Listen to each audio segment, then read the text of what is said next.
மகாராஷ்டிரா சட்டசபை தேர்தலில் ஓட்டு எண்ணிக்கை தீவிரமாக நடந்து வருகிறது. காலை 9 மணி நிலவரப்படி காங்கிரஸ் கூட்டணியை விட பாஜக கூட்டணி தான் அதிக இடங்களில் முன்னிலை வகித்து வரும் நிலையில் அடுத்த முதல்வர் யார், முதல்வர் எப்படி தேர்வு செய்யப்பட உள்ளார் என்பது பற்றிய முக்கிய தகவல் வெளியாகியுள்ளன.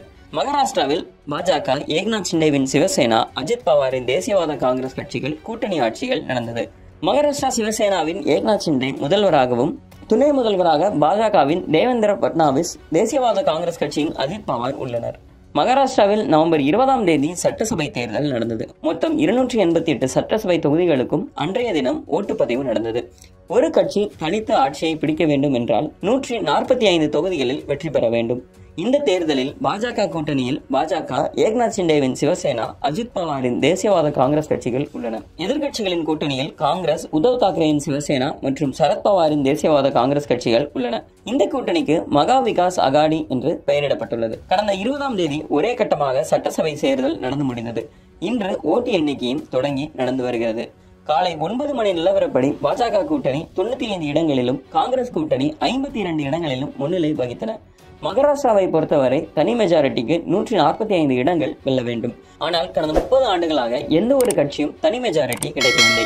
இந்த முறையும் எந்த கட்சிக்கும் தனி மெஜாரிட்டி கிடைக்க வாய்ப்பும் இல்லை. இதனால் மீண்டும் மகாராஷ்டிராவில் கூட்டணி ஆட்சிதான் அமையும் என்று சொல்லப்படுகிறது. இருப்பினும் பாஜக மற்றும் காங்கிரஸ் கூட்டணியில் தற்போது வரை முதல்வர் வேட்பாளர் யார் என்பது அறிவிக்கப்படவில்லை. காங்கிரஸ் மற்றும் பாஜக கூட்டணியில் முதல்வர் பதவி மீது ஒன்றுக்கும் மேற்பட்ட தலைவர்கள் கண் வைத்துள்ளதுதான் இதற்கு முக்கிய காரணம். அதாவது பாஜக கூட்டணியில் பாஜக, ஏக்நாத் ஷிண்டேவின் சிவசேனா, அஜித் பவாரின் தேசியவாத காங்கிரஸ் கட்சிகள் முதல்வர் பதவி மீது கண் வைத்துள்ளனர். அதே போல எதிர்கட்சிகளை பொறுத்தமட்டில் காங்கிரஸ், உத்தவ் தாக்கரேயின் சிவசேனா மற்றும் சரத்பவாரின் தேசியவாத காங்கிரஸ் கட்சியும் முதல்வர் பதவி மீது ஆர்வமாக உள்ளது. இந்நிலையில் தான் ரிசல்ட் வெளியாகும் இன்றைய நாளில் முதல்வர் வேட்பாளர் பற்றிய முக்கிய தகவல் வெளியாகியுள்ளன.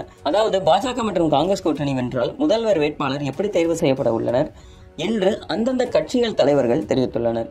இது பற்றி பாஜக மாநில தலைவர் சந்திரசேகர் கூறுகையில், பாஜகவினரை பொறுத்தவரை தேவேந்திர பட்னாவிஸ் முதல்வராக விரும்புகிறார். சிவசேனா கட்சியின் ஏக்நாத் ஷிண்டேயையும், தேசியவாத காங்கிரஸ் கட்சியின் அஜித் பவாரையும் முதல்வராக கோரிக்கை வைக்கின்றனர். இதனால் முதல்வர் வேட்பாளர் தற்போது வரை தேர்வு செய்யப்படவில்லை. ரிசல்ட் வெளியான பிறகு பாஜக மேலிடம் மற்றும் பிற கட்சியின் தலைவர்கள் அமர்ந்து பேசி முதல்வர் தேர்வை செய்வார்கள் என்று கூறியிருந்தார். அதே போல பாஜக எம்எல்சி பிரவீன் தார்கே கூறுகையில், பாஜகவில் இருந்து ஒருவர் முதல்வராக வேண்டும் என்றால் அது தேவேந்திர பட்னாவிஸ் தான் என்று கூறியிருந்தார். அதே போல அஜித் பவாரின் தேசியவாத காங்கிரஸ் கட்சியின் எம்எல்சி அமோல் மித்காரி கூறுகையில், ரிசல்ட் என்னவாக இருந்தாலும் சரி, அஜித் பவாரின் தேசியவாத காங்கிரஸ் தான் கிங் மேக்கராக இருக்கும் என்றார். பாஜக கூட்டணியின் நிலைமை இப்படி இருக்க, எதிர்கட்சியின் கூட்டணி எடுத்துக்கொண்டால் உத்தவ் தாக்கரே முதல்வர் பதவி மீது கண் வைத்துள்ளார். இது பற்றி உத்தவ் தாக்கரே சிவசேனாவின் சஞ்சய் ராவத் கூறுகையில், தற்போது வரை முதல்வர் பதவி குறித்து எந்த ஃபார்முலாவையும் நாங்கள் வகுக்கவில்லை. தேர்தல் முடிவுக்கு பிறகுதான் கூட்டணி கட்சிகளோடு அமர்ந்து முதல்வர் தேர்வு செய்யப்படுவார் என்றார். அதே போல காங்கிரஸ் கட்சியின் பொதுச் செயலாளரும் மகாராஷ்டிரா மாநிலத்தின் காங்கிரஸ் பொறுப்பாளருமான ரமேஷ் சென்னிதாலா கூறுகையில், மகாராஷ்டிராவில் மகாஸ் விகாஸ் அங்கடி என்னும் காங்கிரஸ் கூட்டணி தான் ஆட்சியை பிடிக்கும். அதன் பிறகு 3 கட்சிகளும் அமர்ந்து பேசி முதல்வரை தேர்வு செய்வோம் என்றார்.